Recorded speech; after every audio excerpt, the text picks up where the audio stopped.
Hello, everybody. It's great to be here for the launch of this book. My name is Susan Hawthorne, and I'm one of the two publishers at Spinifex Press. The other, as you will know, is Renata Klein. So welcome to the launch of this wonderful book by Coleen Clare.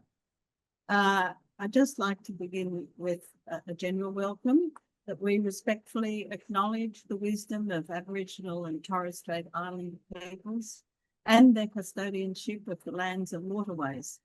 The countries on which Spinifex offices are situated are Juru, Bunurong, Wurundjeri, Wadawurrung, Bundunga and Noongar.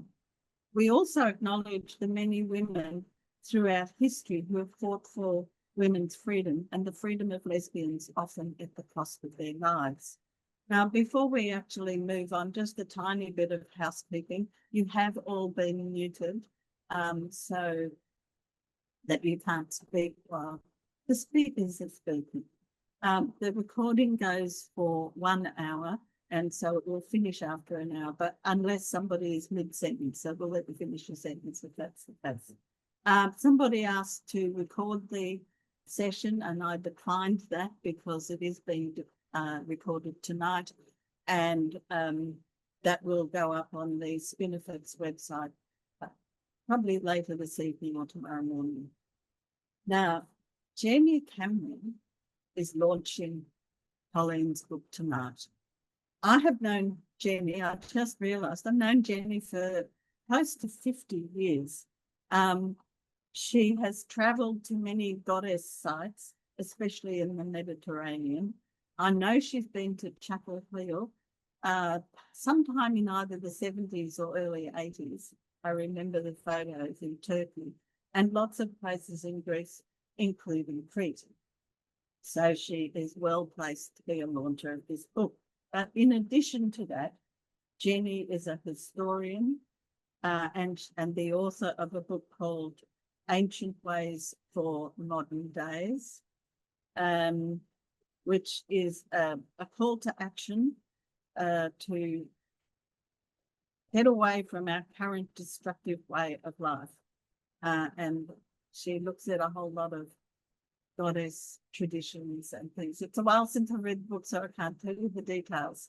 But it's a great book, it's especially perfect if you're a teacher because it gives you lots of resources. So Jenny is a historian, a writer, a social activist, particularly for women's rights and the rights of nature. She has devoted much of her life to understanding the experience of women through the ages, particularly in prehistory and through goddess spirituality. She has worked as a teacher, a trainer, a policy writer for government, and consultant to the not-for-profit sector. And she's currently the co-convener of the Gaia Temple in Melbourne.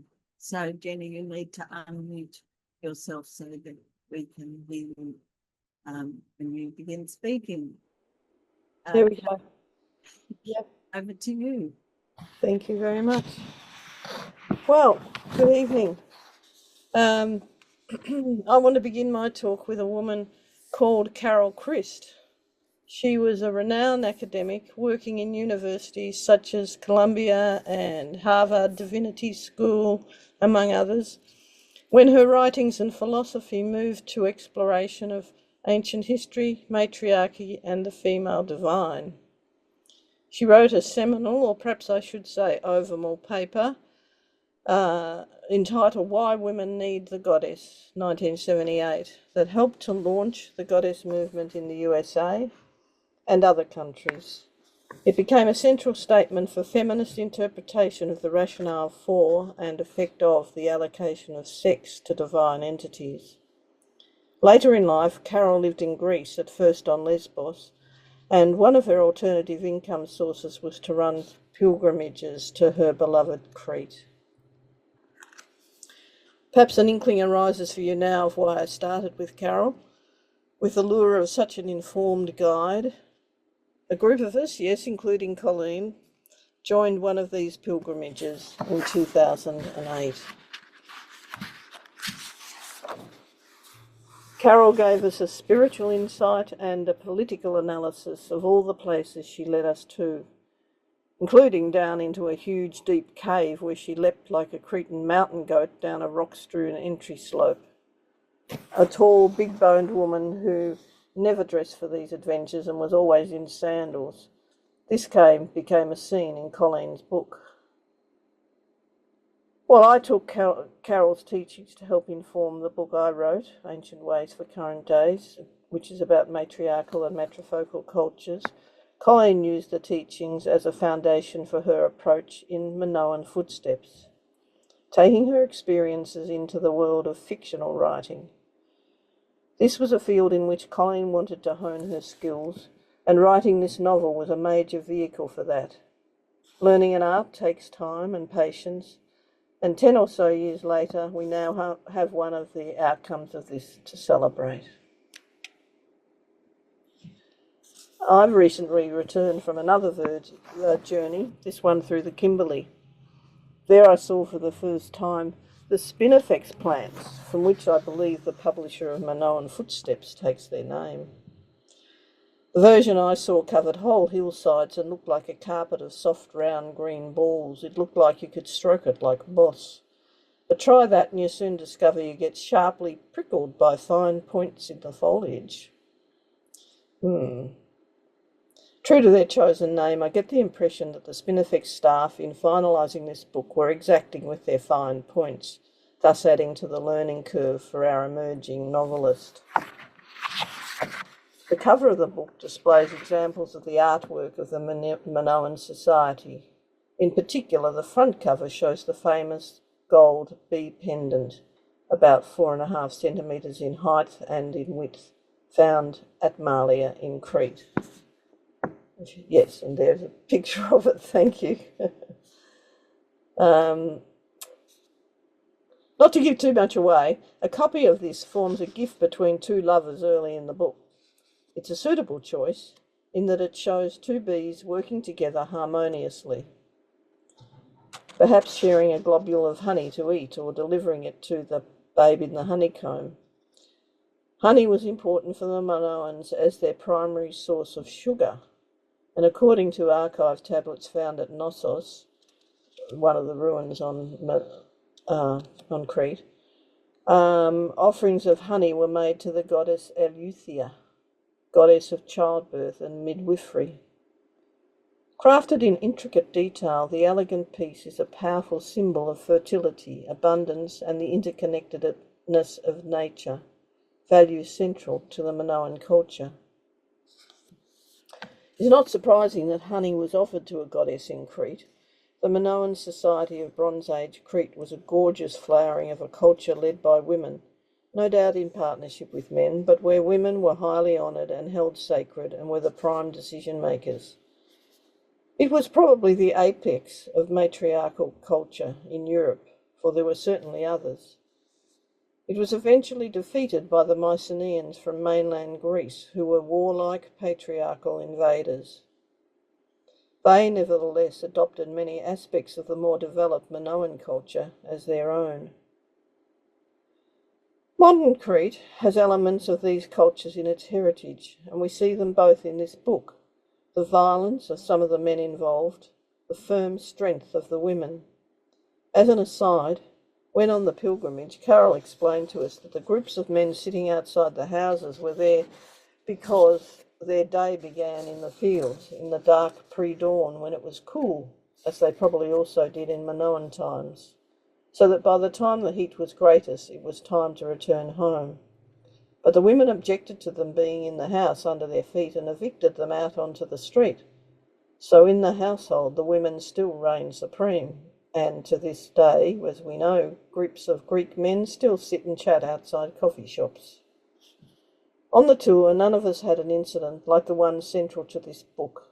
That is pure Coleen. Though two of the group did swim to the fateful island. For the rest of us, a delicious dip at the edge on our side of the channel was enough. I well recall the restaurant Coleen describes, which had wide verandas covered in an old grapevine, and we did walk the labyrinth. So Coleen had real experience as a firm foundation for the tale of the tourists in the novel, of resting for a few days in that tiny Cretan coastal town. What she created was a situation in which it could be possible that men would fire themselves up to do what they did, and some to remember the ancient tradition of respect due to women and try to stop it. All women know that they are vulnerable to male violence in our culture today, even though we may have men we respect and love in our own lives. Many of you are aware of Coleen's love of the sea, and the book evokes the sea in all its moods and its effects on the characters in the book. In fact, it is believed that an earthquake and a tsunami from the eruption of Santorini heralded the decline and eventual end of the Minoan culture. The waves swept into Crete, destroying the fleet in the harbour. As people of an island, the Minoans were a seafaring people, great traders around the Mediterranean. Losing many of the boats and a lot of the population undermined the economy. This left them vulnerable when the Mycenaeans from Greece took advantage and took over. They instituted a king, who yet had to marry the high priestess to gain legitimacy in the eyes of the population. They reigned for about 350 years until they too were overcome by other Greeks on the mainland. This is the period from which the story originates that many of you will know of King Minos, Ariadne, Theseus and the Minotaur on Crete. Rachel, can you prepare the slides now, please?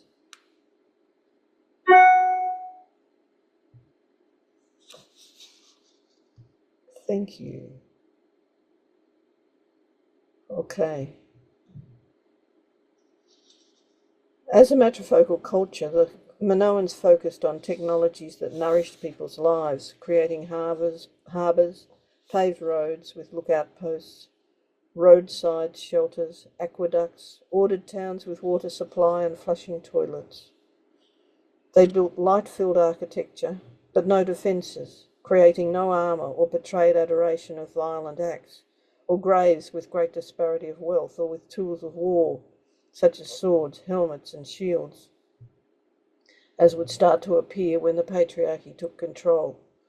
The Minoans were superb artists, singers and dancers, which is where the picture that you can see comes into the story.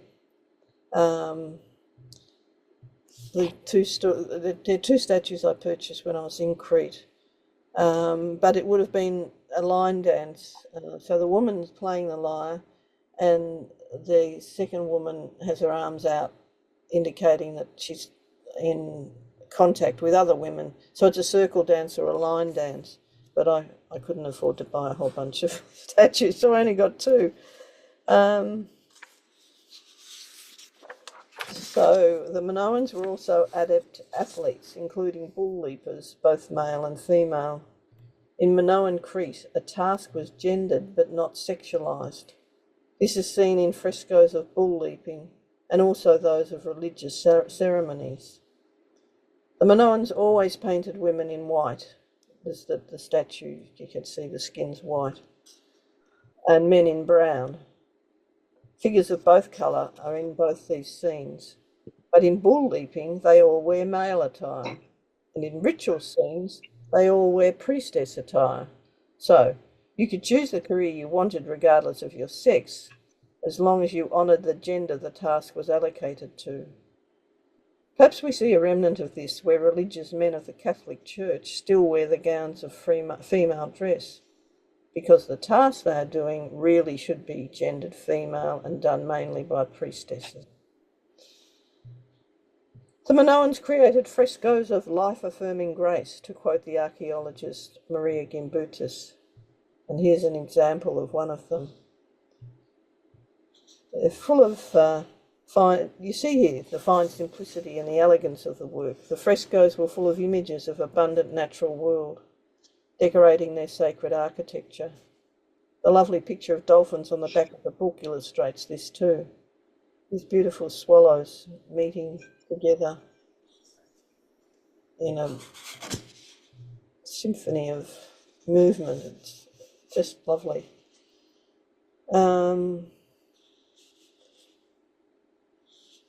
They built temples also worshipping in sacred caves, and they created mountaintop shrines. Their deity was a goddess. This is a snake goddess version of their goddess. The butterfly was one of her symbols, often referred to as a double-headed axe, called a labrys. And this is a picture of a pendant, which is a modern copy of one of the originals.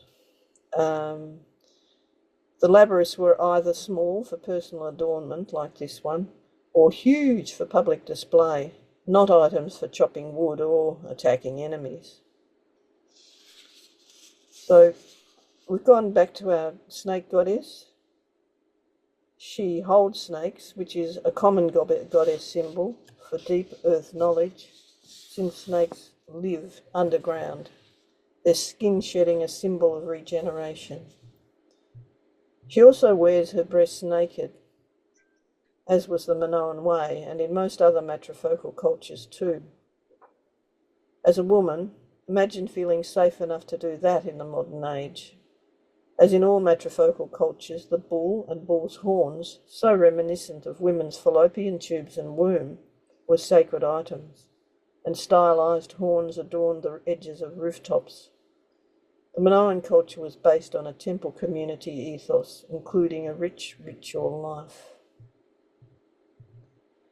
We've talked about the lion dancing, and another example of the joyful community life is shown in the so-called harvester's vase. It's made of black steatite or soapstone.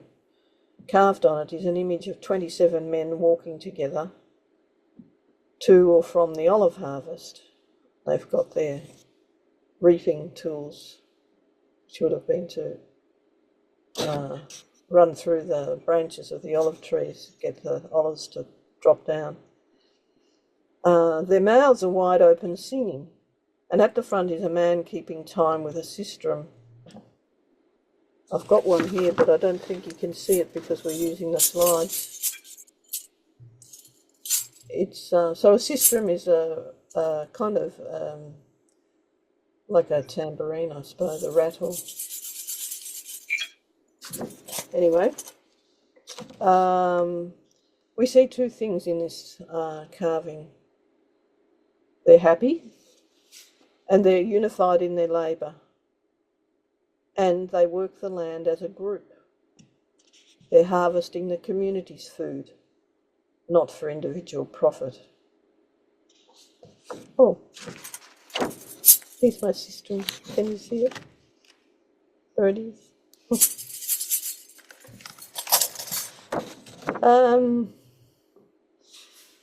Unlike women living under the more patriarchal territories in Greece, women on Minoan Crete lived longer than men.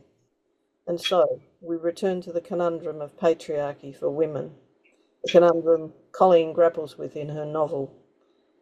She well portrays the grief of women's pain in various forms and the literal experience of misogyny on the island. Just as she draws on the tour we went on together to Crete, she draws also on her own episodes of grief and her exposure to the trials in other women's lives. So, ultimately, there is bravery in approaching the topic, and her life experience informs the skill with which she does so.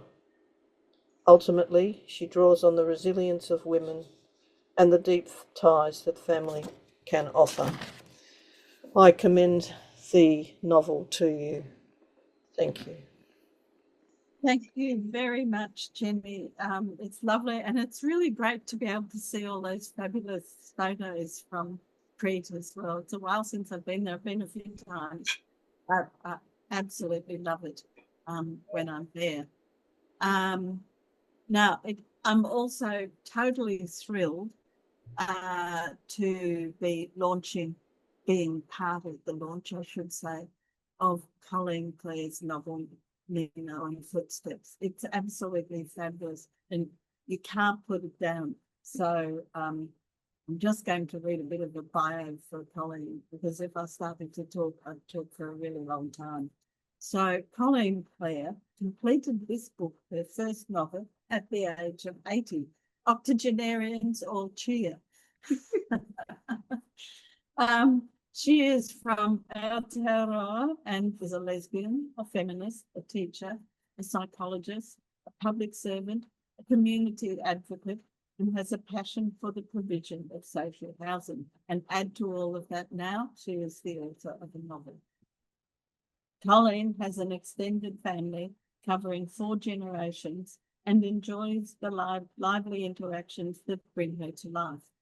She has worked with many families and has a deep understanding of family joy and trauma.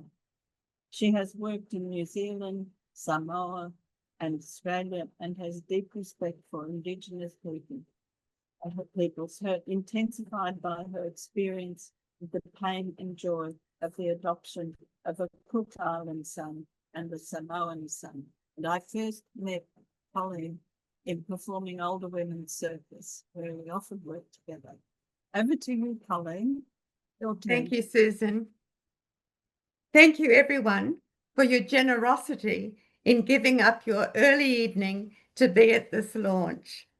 I'm speaking to you from Naarm on the land of the Wurundjeri people, and I pay my respects to elders and people of the Coelen Nation. I especially thank Susan, Renata, and Spinifex Press for this wonderful opportunity to talk about my debut novel. It's rather too cute for me to be saying that at the ripe old age of 80 years, but there you have it. Truth is stranger than fiction.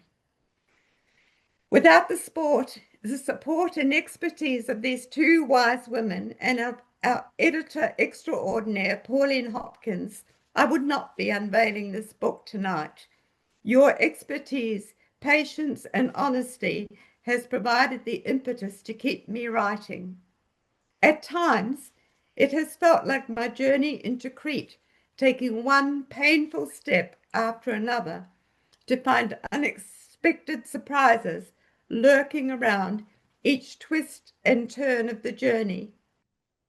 When I went on my own trip to Crete, where this story is set, as Jenny has outlined, I was barely over my 2nd hip replacement, and I had ongoing chronic injuries from the surgery.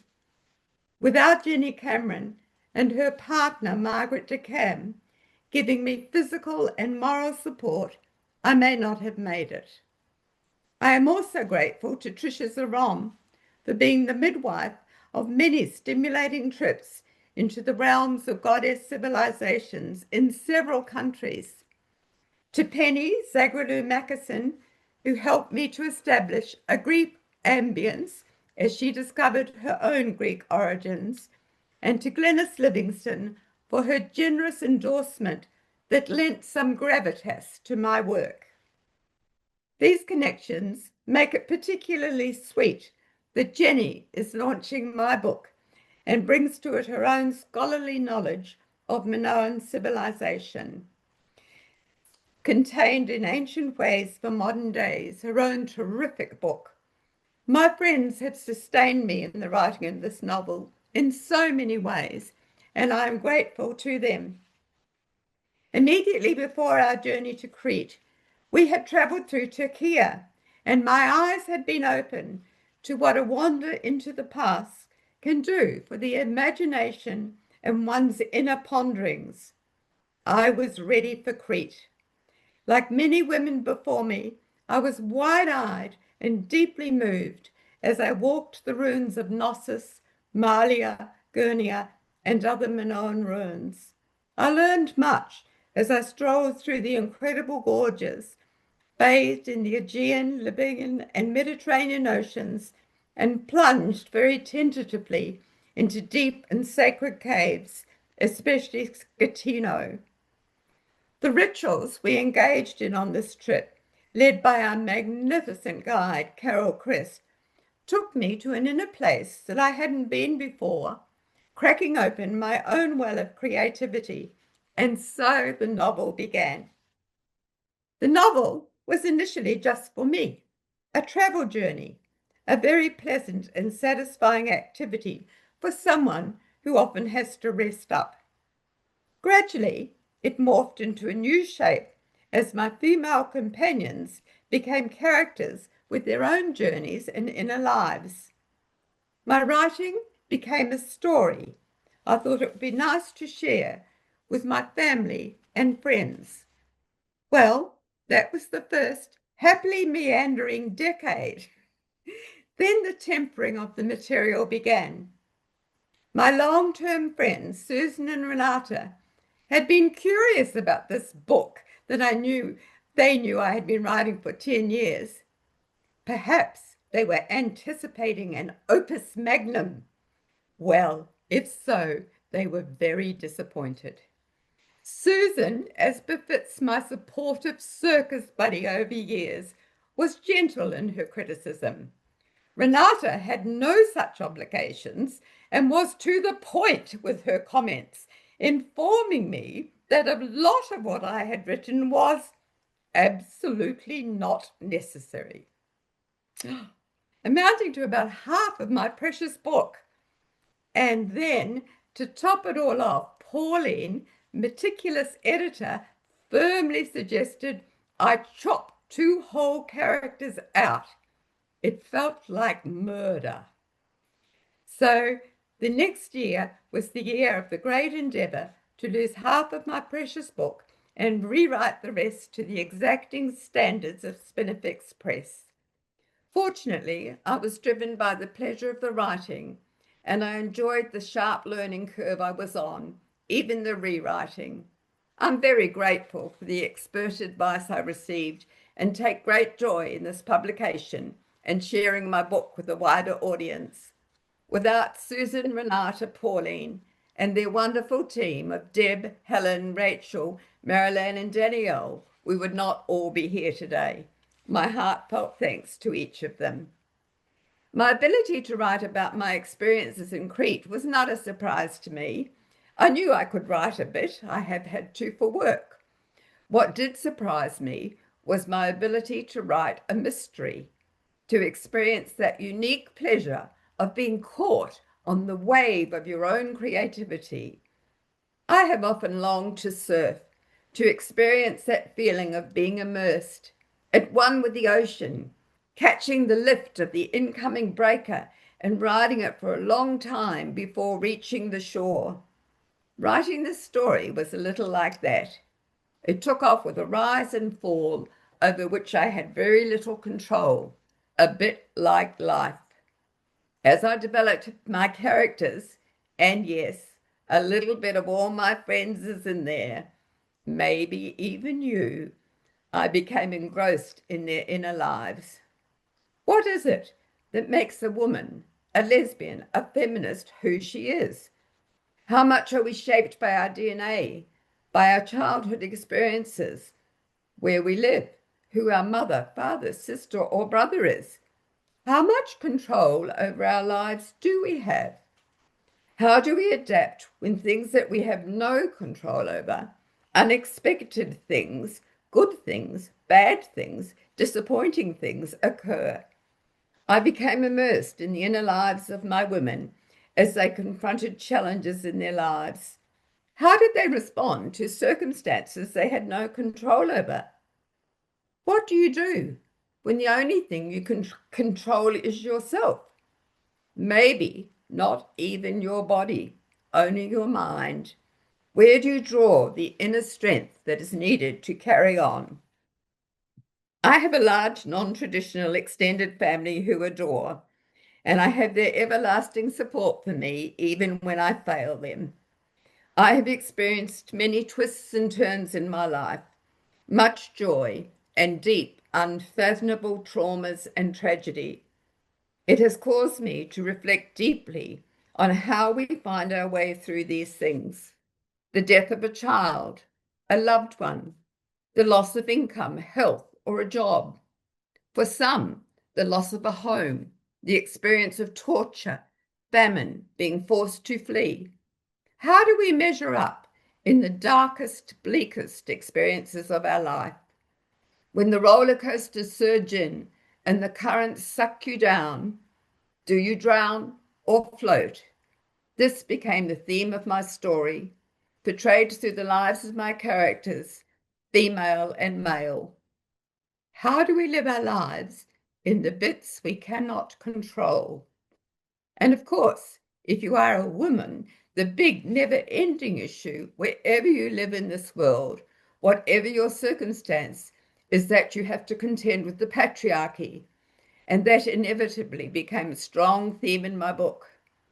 I didn't have to imagine it. We all still live with the bastardry of patriarchy every day. And so it is for my female characters. As Carol Christ, our tour leader, wrote, patriarchy is a system of male dominance rooted in the ethos of war which legitimates violence. Whilst my novel is not about war, the echoes of past wars and the violence of men punctuate the being of these women. At one point, Kelly considers the many women she knows of in her very ordinary life who have been the victims of rape, and there are many. We can feel how violence and the threat of violence are used to control all women. In my story, punctuated by fragments of Sappho's writings, we have echoes from 1615, Lesbos in ancient Greece, gods, warriors, goddess, and nymphs. Just as today, in 2025, we have celebs, sports stars, lords, kings, and narcissistic autocratic leaders. We feel in Sappho's writing the power differentials in relationships, the latent violence that lurks beneath the desire, the fight to have one's own place in the world, the burning need to challenge traditional power structures. All the women in Minoan Footsteps, lesbian or not, are drawn to Sappho's sense of agency, her humanity and individuality, the way she revels in female sexuality and fully experiences the joy of life. With our main character, Eve, we wonder what Sappho would make of the hundreds of thousands of refugees washed up on her beloved Lesbos, finding no welcome there. 400,000 in 1 year. All women struggle to control their environment and relationships. We know that by and large, men still control women, either sanctified by law or by the practice of many faceted oppressions that are enforced by violence or the threat of violence. The patriarchal system still relies on control of female sexuality. We see this in the ongoing fight to control abortion and birth control, the prohibition to go out in public without wearing a hijab, in the everyday fear experienced by a woman taking a walk or going for a run or a swim alone. One of the strong themes that comes through in Minoan Footsteps is the relationship between women, whether that be a lifelong commitment, a romantic affair, an abiding friendship, or a travel friendship. Traveling together, the women in this book are forced to both get to know themselves more deeply and to look closely at their relationships with other women on tour. The group is small. There is nowhere to hide. As pleasure and peril intermingle, each woman must work out her relationship with the others around her, female and male. Who is friend? Who is foe? Do you want to spend your life with a woman or a man? Who might be that special one your heart has been seeking? Or do you resolve that indeed that special one is yourself? Now, do we have time for me to read a little, Susan? Yes, please do. Okay. That would be great. Okay, so in choosing a little snippet of my book to read tonight, I felt Jenny had given us a beautiful insight into our Cretan tour into Minoan civilization, so I would look at the mystery section of the book. I had to choose a piece that doesn't give away the whodunit section of my story. This is perhaps my favourite chapter of Minoan Footsteps, as it outlines a good old-fashioned bit of feminist vigilante action. I hope you enjoy this taster and eventually the novel. Thank you. This chapter, and I've abbreviated it a little bit, is called Midnight Ride. When their tired friends had retired for the night and the coast was clear, the activists slyly exited the hotel. Donning protective glasses, they mounted the BMW F Series Zoe had hired at an exorbitant price. Soon they were soaring alongside the ocean. Above the whir of the bike, they could hear the sea roaring in and out, glimpses of whitecaps shining in the moonlight. Salty sea spray wet them, soaking through their clothing as they roared along the road back to Town Beach in Plaka. On a straight section, Zoe lifted the front wheel, leaning back on the bike, screaming to the heavens. Yasmin frantically pummeled her shoulders. This was dangerous. Her friend was driving far too fast. Zoe slowed the machine, dampening down her exhilaration, reminding herself of her daughter, Melody, her friend behind her on the bike, and that it was night and the road was damp.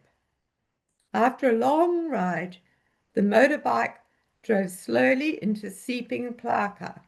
Flickers of light indicated wakeful villages. Zoe slowed. She did not want to attract any unwelcome attention. Finally, damp, frozen and shaking, they pulled in at the town jetty. Moonlight lit up flashes of quartz in the wet sand. A lone star shone out. The sea was electric. Fluorescent eons fired up a deceptively calm surface. Underneath, unseen currents ripped. Excitement stirred Zoe and Yasmin. Adrenaline powered their movements. They stashed the bike in the wheat field. The headlight illuminated a wide scatter of stones. Unnerved, they realized the labyrinth had been destroyed. Exchanging glances of concern, they hesitated, checking they were the only spirits out in this airy night. Zoe defiantly put her caving headlight on. She was not going to be spooked out of her mission. Yasmin kicked the smaller stones aside. They headed forward. Thin beams of light illuminated their trek across freshly washed sand to the edge of the jetty. Their footprints squashed slithering creatures and erased trails of crabs, all of which the tide would soon obliterate. Shit! Zoe slipped on a translucent jellyfish swept up on the jetty. There was no rail to grab. Yasmin steadied her, stopping her from toppling headfast into the cold water. Hand in hand, they balanced each other, cautiously creeping all the way to the end of the jetty, where they halted and viewed their unlikely quarry. On the rippling waves, 3 fishing boats, securely tethered to the jetty, bobbed up and down on the swells. The pride of the Fataka's fleet and the livelihood of Stavros and Nikos. For fuck's sake, they even got Nico's boat back from Alander. Zoe was incredulous. Fully focused on their mission, they cautiously retraced their steps back down the jetty and began making their way along the shoreline. Regardless of their wet boots and damp legs, they waded through the breaking waves until they reached a slough of boulders, stopping to run their hands over the shape and heft of the ubiquitous obsidian stones guarding the shore here and on Spinalonga Island. Groping about in the moonlit night, they selected 3 large stones, similar to those rolled up to guard Dante's gate. With cold, numb hands, they labored until they had hauled the 3 stones into a rough triangle and then stepped into the middle of the mysterious guardian boulders. Yasmin screamed out, "No more violence!" Zoe joined in, yelling, "We will not stop!" Energized, they continued their task.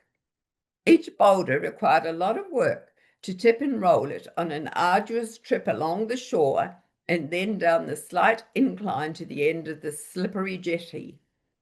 Finally, the 3 stones were all balanced at the end of the jetty. The vigilantes threw their head back, piercing the air with a long ululation, joining by unseen birds of the night. Precariously, one by one, they tipped a boulder into each of the 3 boats. Around them, the tide was rising to full peak. Shortly, it would turn, and the waves would roll back out to Spinalonga Island. Sweat poured off Yasmin and Zoe. Removing their gloves, they undid all the knotted, sea-soaked ropes tethering the boats to the jetty poles. Free, heavily laden now, the boats sank a little before they finally listed on the swell and floated out to sea. Hearts in mouths, Zoe and Yasmin watched the boats fight to survive as the rising tide tried to lift them and the weight of the large stones weighed them down. Inch by inch, the 3 doomed vessels, filled with water, fell prey to the weight of the heavy boulders, floundered and sank. Raising her arms to the heavens, palms open, Yasmin prayed for the safety of women across the world. You fucking bloody bastards, try to get to Spinalonga now.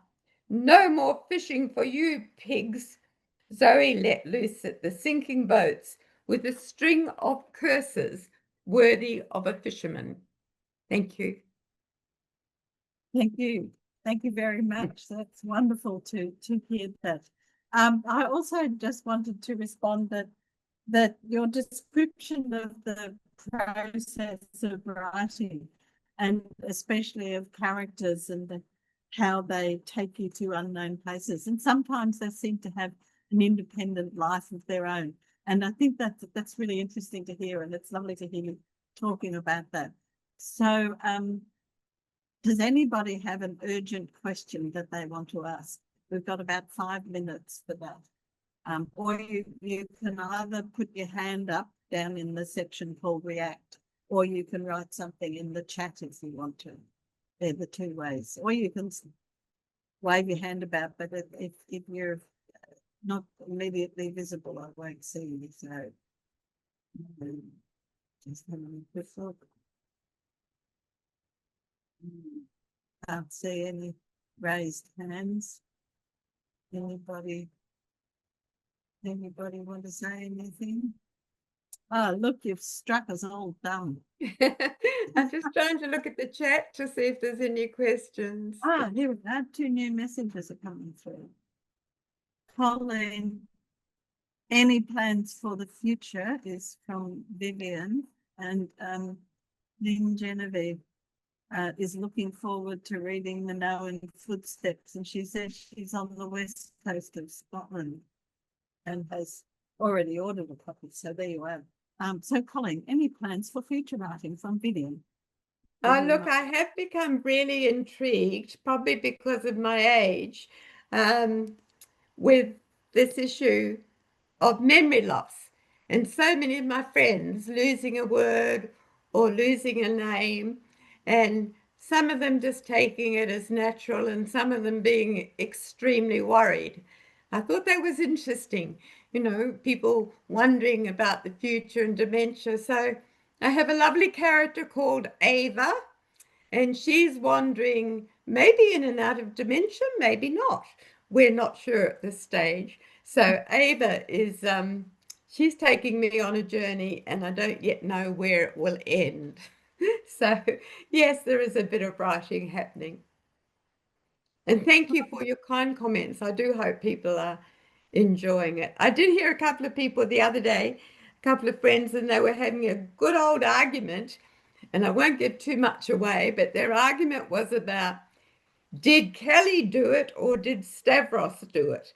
And I thought that was very interesting, that they both had different opinions. And they asked me, who did it, Kelly or Stavros? And I said, I didn't know, I wasn't there.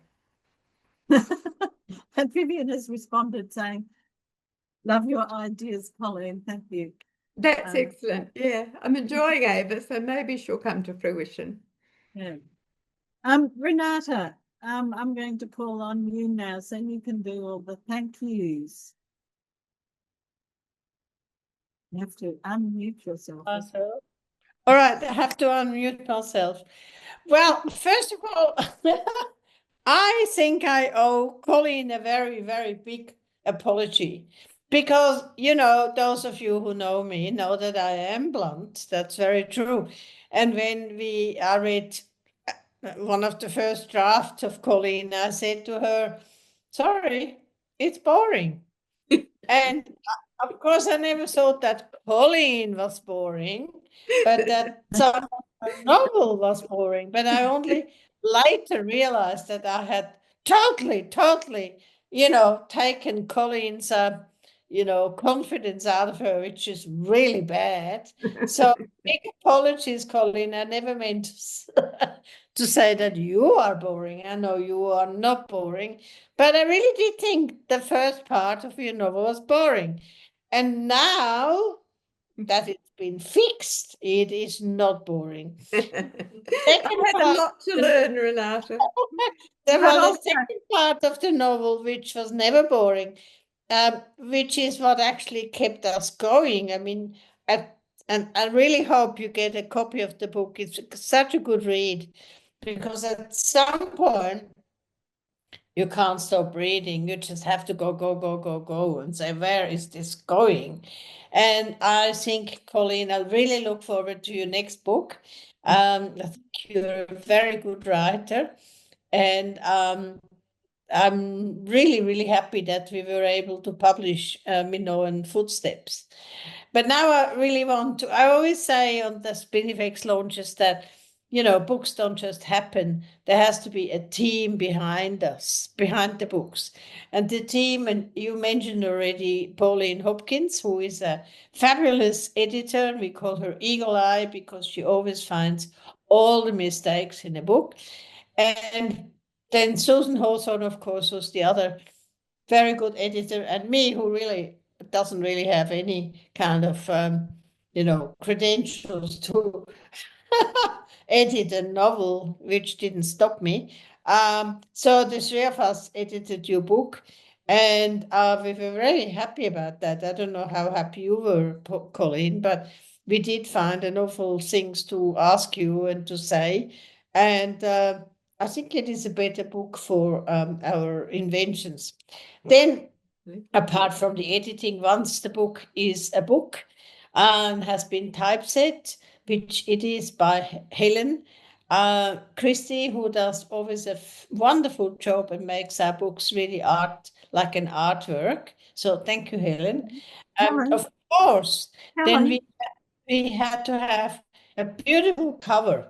And Deb Snipson, who does all our covers, she came up with some, nice covers of sort of like some ocean. And we thought, boring.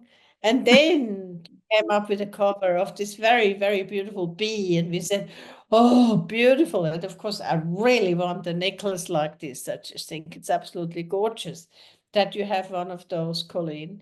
So it was the necklace that made the cover. And it's a beautiful, beautiful cover. We're very happy with it.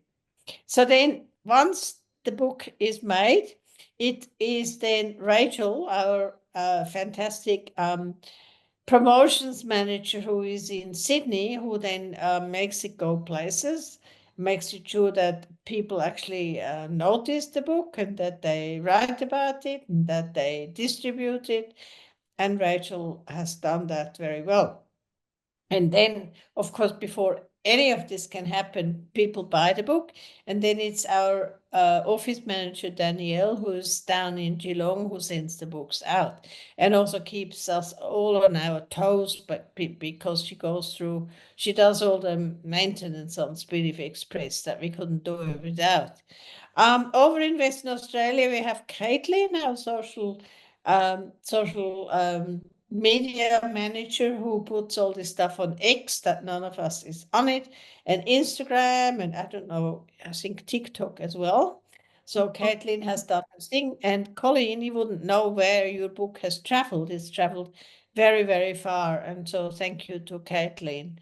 And lastly, I want to say that without Susan not much would happen at Spinifex Press because behind the scenes, there are so many tedious things that need to be done. Who does the ebooks? And yes, there is an ebook of Minoan Footsteps. Who does the metadata? And that's really all Susan. And Susan does a lot of that stuff. And so we call her Madam Spinifex, and she deserves the title. I'm just the one who nags, basically. I would just like to add that it's not just me doing the metadata, because without Danielle and Rachel, it wouldn't get out into the world. So Well, that's just, very true. yeah. So it's a absolutely. it's a group And initiative. Coleen, you're not the only one who's been called boring. Me too. Yes, that's very true, Coleen. If that helps you in any way. At some point, Susan was in Italy and she sent me her manuscript. It was my Christmas present because I was back here in Australia and suffering, deprivation. And she sends me her manuscript and I read it and I thought, ugh, so boring. So, of course, being me, I tell her it's really boring. And she changed it. It's very gratifying to see that when I say boring, they change it. Now, as my own book is coming out later in the year, it's called Radical Reckonings, Survival in Patriarchy. I'm sure somebody is going to tell me how boring it is. And sorry, too late, it's been printed. So anyway, I want to say that Spinifex it's a group effort. We work together, we enjoy each other's company, and we try to make the best books possible and the most beautiful books. And you can certainly agree with me that the book of Coleen's novel, Minoan Footsteps, is really beautiful. Please do read it. It's a really, really, really good read, and you wouldn't know what awaits you when these 6 women go on their trip with Eve and Bitten throughout Crete. And I actually want to go back to Crete. Susan and I have been to Crete, but I really want to go back after reading your novel, Coleen. See, that's what you've done. Thank you. So thank you to all of you for being here. This is being recorded. It will be on the Spinifex YouTube channel. Please go there, watch it. There's lots of other launches there as well. Buy Coleen's book. We do need sales because we need to survive. And spread the word to other women readers or even the occasional man who would really like to read it. Because it is a riveting good read. And Carol Christ, who I think knew that you, Coleen, would be writing a book about your experience, and agreed with it. I'm sure she's smiling down from heaven and wishing you and your book all the very best. So thank you very much. And also, of course, I didn't mention you, Jenny, your incredible knowledge about goddesses and all things Crete. That was very interesting to listen to your introduction to Coleen's book. So thank you very much for sharing your knowledge and thank you for all your own work. So I'll stop here and maybe somebody else wants to say something. Coleen, do you want to add some things? Just to echo my thanks to Jenny and to everybody at Spinifex. And Renata, you must have been right because the book ended up half the length it was when I gave it to you. So I think that proves that you were on the money. And I just feel so grateful for what was such a huge learning curve for me. And it was terrific. And now to share it with all my friends and family, it's a lovely feeling. So thank you, everybody. Thank you, Coleen. And yes, okay, we do have a question. Oh, from one Anita, veterinarian to another, Renata, Anita, I just over to quickly- you now.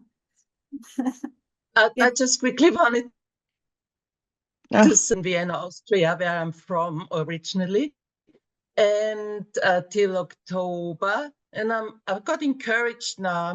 I might take a trip to Crete while I'm here in Europe. Thank you. Yes, so I haven't written the book because I can't. didn't get it or can't get it. I mean, could get the e-version, but I'm sitting enough on the computer anyway, so I don't want to really. But congratulations, Coleen, my friend. Thank you. It sounds really good, and you encouraged me also to write in English. Thank you. And I do Thank see you. Susie there in the green jacket. Susie was one of the people who just kept saying to me, "It's wonderful, it's fantastic," and then some really practical questions like, "Are you sure that they can swim to that island and back?" So Susie, you were always there for me, and I appreciate that. And Renata, I would say that I read the long version and I wasn't bored, and I'm yet to read the shorter version and to see what's been taken out. All right, I hope you approve. On the chat, you will see the link to where you can buy it from the Spinifex Press website. If you're you can also buy it from our UK distributors, but it's always a bit harder. But it is possible. Gazelle Book Services, and the books are also available in the USA. And I hate to say it, but Amazon also sells our books, so you can buy it from there if you can't find a bookshop that has our books. In So, readings, well, now we've got. Hey, in readings has it? what's that? Readings. Readings. Yes, they're in Australia.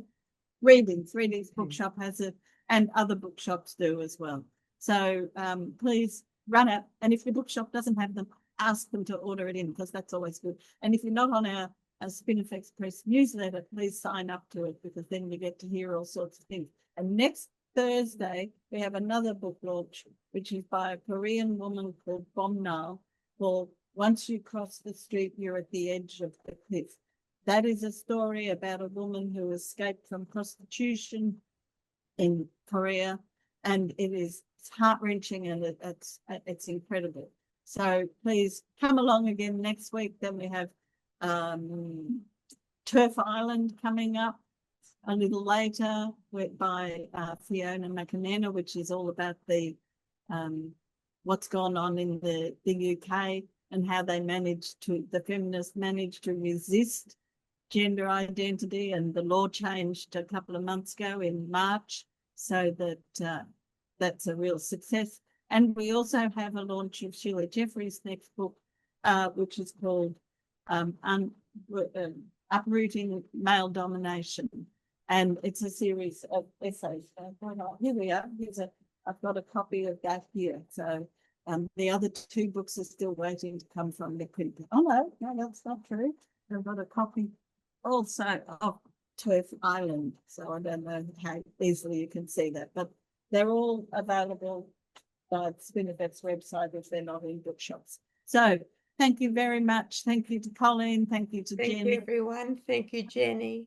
Thank you for everybody coming along this evening. Thank you, Renata. Congratulations, Coleen. Thank Yes. you. Thank you. Bye, everybody. Looking forward to the next one, Coleen. You have to wait a decade. Never mind.